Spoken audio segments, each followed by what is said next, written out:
Sabi mo, matagal mo nang kakilala si Gani at kasama mo siya sa trabaho. Oo. Bakit mo tinatanong? Nasabi ko na sa'yo lahat ng gusto mong malaman, di ba? Ano pa bang kailangan mo sa akin? May gusto lang akong malaman. After this, pwede ka nang umalis.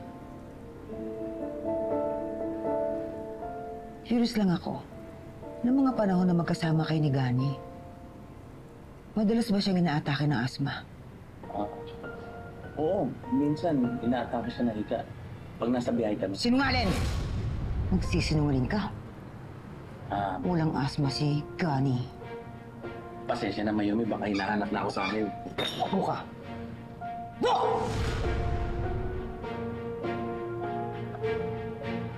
Sabi mo, nasunog ang mag-ama ko sa apartment complex.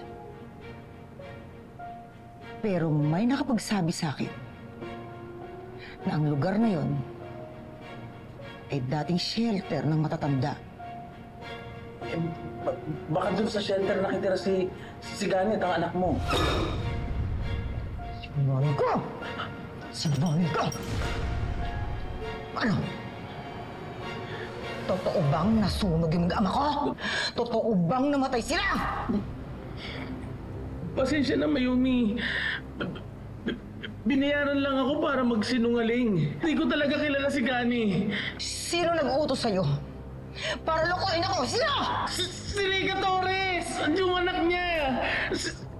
Sila nagbayad sa akin para sabihing patay ng anak mo!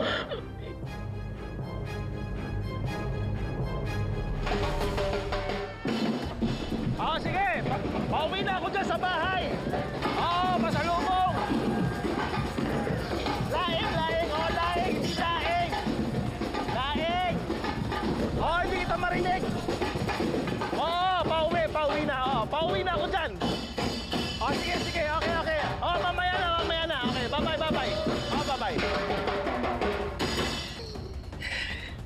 Ito naman yun. Umalis ka. Umalis ka na. Umalis ka na!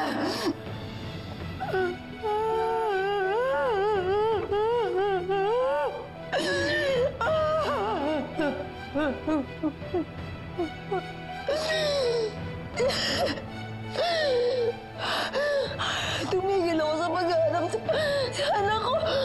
Halos mawalan ako ng gana mabuhay. Mga hayop sila.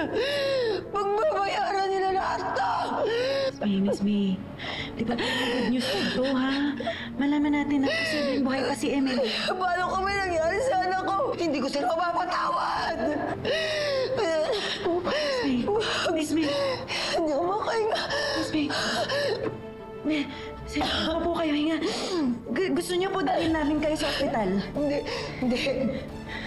Ibalik niyo ako sa resort. May gusto ko makita. Sige po.